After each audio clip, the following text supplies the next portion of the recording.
Hey everyone, welcome back to another Godzilla Battle Line video, and today I got for you the long-awaited, or I guess, long considering it's only been a week, Mechagodzilla 2021 leader review.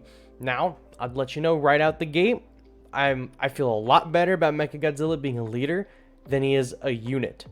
And I'll explain. It's because he is extremely plug and play, very versatile. There's a lot of leader units in this game, like G21, where their leader ability fits into a specific deck archetype. G21 and Destroya affect close range units. Biolante affects long range units. I think Jet Jaguar also affects long range units, right? Batra and Fire Red affect like flying units and stuff like that. So that's pretty good, and they all affect your units. Mechagodzilla 21 is one of the few leaders that affects enemy units, right? We have like Shin Godzilla will do damage to everyone in the field and lower the energy in your opponent's hand. Eva Unit 1 will just delete all the health of enemy units. Kiryu will take 90% of the leader's health or any unit it hits health. And they're all great plug and play, right? Shin is whatever, but Eva and Kiryu are great plug and play leaders. You can use them in like any deck, right? So Mechagodzilla 21 joins them. Maybe it's not as good as they are in terms of damage, but it joins them in being a very versatile plug and play character. So its ability, if you haven't already read it on the screen or read it in the game, is called the A74 Proton Scream Cannon. I always just thought it was called the Proton Cannon, but the fact that it's called the Proton Scream Cannon, I like that a lot. So I'll read it out. Energy cost 4. Cooldown 120 seconds. So we don't like that it's such a high cost, and we don't like that the cooldown is 120 seconds for that cost. Maybe for 4 energy cost, it could be bumped down. I was going to say mumped down. That's not a word. Bumped down to maybe like, I would say 100 seconds, but normally they'll do like a 90-second cooldown. So 90-second cooldown on this ability would make it probably meta, but it costs a lot, and the cooldown is a while. So you're probably only getting like maybe like 2 solid uses of it out of the game. 120 seconds is 2 minutes. The games are only 5 minutes long, so you're maybe using this twice. I don't know if you can use it 3 times. I think you probably use it maybe not 3 times in a match, because it's 120 seconds, it's 5 minutes. You don't have 6 minutes in the match to use the ability. So this is going to get 2 really good uses. I don't know if you can get a third use out of it, but you might. It reads, deals 400 damage in a straight line and inflicts enemy aerial attribute units on the battlefield with a low flying state for 30 seconds. Now, the low flying state is a brand new debuff added to the game with Mechagodzilla 2021, and it is currently only available on Mechagodzilla 2021 as a leader. Low flying state makes it so enemy air units can be hit by ground attacks. That is an insane ability, considering the meta for months has been aerial units. Batra, Leo, Ultraman, Mecha King Ghidorah, Mecha Gearus, regular Mothra, Super X. Very, very powerful units. A lot of the 5-cost units are meta. A lot of the 5-cost flyers are meta.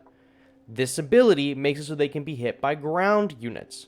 Now, you might be like, oh, there's not a lot of really meta ground units. That's true. However, if you work them into this deck, they can be really good. Look on the screen. My Kong just kicked the ass of that that regular King Ghidorah. Kong would never have been able to do that before. Kong would never be able to hit Batra before either. And look, he did. There are some extremely powerful units in this game that are limited to only targeting the ground and bases, or ground facilities / bases, and the leader. And because they cannot hit the flyers, they do not see a lot of play. This is like G89 outside of Gigan decks. G89 is not really seeing a lot of play. The fourth Angel sees play at higher tiers because the whales are spending, but the fourth Angel is going to be extremely viable later on as well because the explosion will hit the air.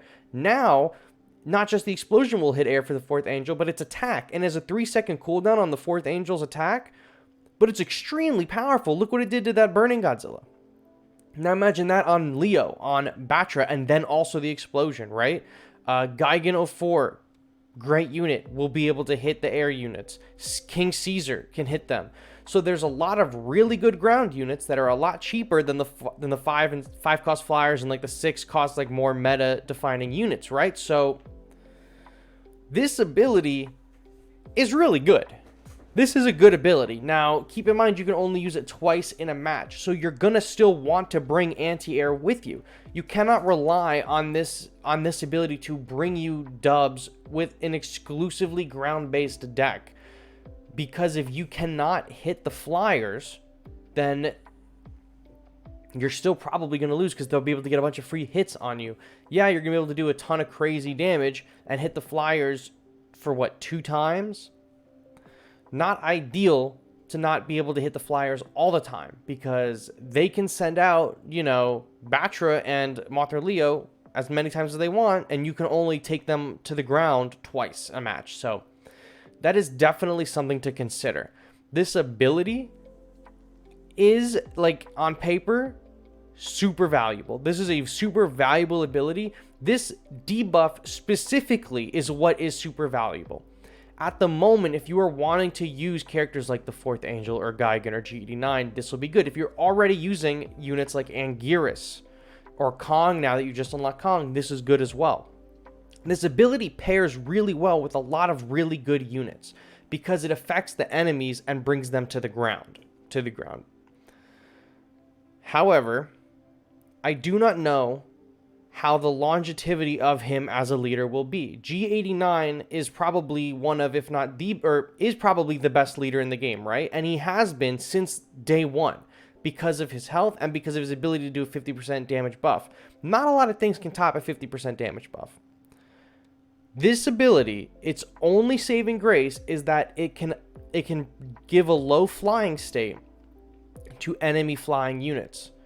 Now, if there ever comes a day where flying units are nerfed into the ground and they stop being used as heavily, this ability is not going to matter. If there ever comes a day where there's a new unit that can give this debuff to enemy flyers and it's on the field and it's not your leader, then Mechagodzilla 21 leader will not see play.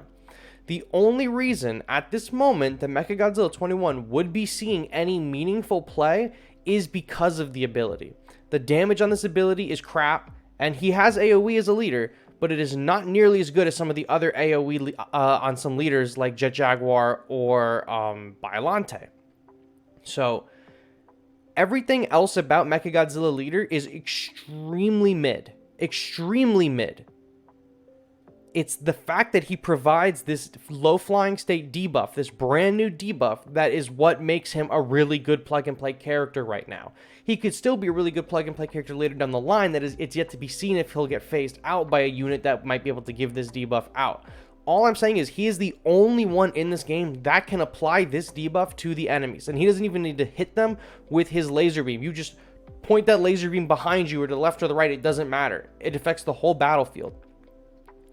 Really good ability, or I'm sorry, really good debuff that he can provide. And until other units can provide that kind of help to your team in a better capacity than him, he's going to be a pretty decent plug and play leader. You don't have to use him as your leader. He's not like a meta defining leader, but if you're having a lot of trouble with characters like Mothra Leo or Batra or whatever, he's going to be able to deal with them. He will help you deal with them for sure. He is the counter. He is the flying counter. He would be a lot better if the cooldown wasn't so long. Because you can only really use this twice in a match, it's not as versatile as you would think, because they're just going to keep sending units out indefinitely, especially if they're flyers. They're going to just keep sending them out, and the fact that you can only take them to the ground twice is a real big detriment, right? You only get 2 good uses out of it.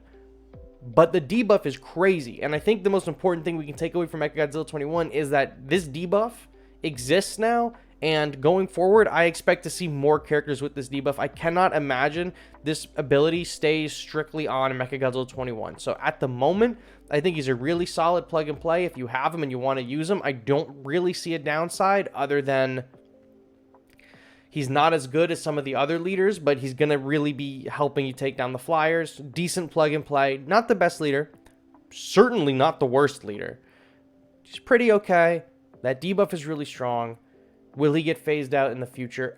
I think it's too early to tell, but I am not going to be sleeping on this debuff, and I expect to see more of the debuff in the future, because we're really talking about his debuff in this video, that the new low flying state debuff, not him as a leader. Because as a leader, like I said, he's just all right, and as a debuff giver, this is one of the best debuffs in the game so far, in my opinion. So that's all I got for you guys today. I really like him so far. Can't wait to see what crazy combos people figure out with him in the future. Let me know what you think. Let me know if you unlocked him. I don't care if you bought the pass or if you just randomly got him. Let me know you have him and how you like him. Thank you all so much for watching, and I will catch you all on the next one. Bye-bye.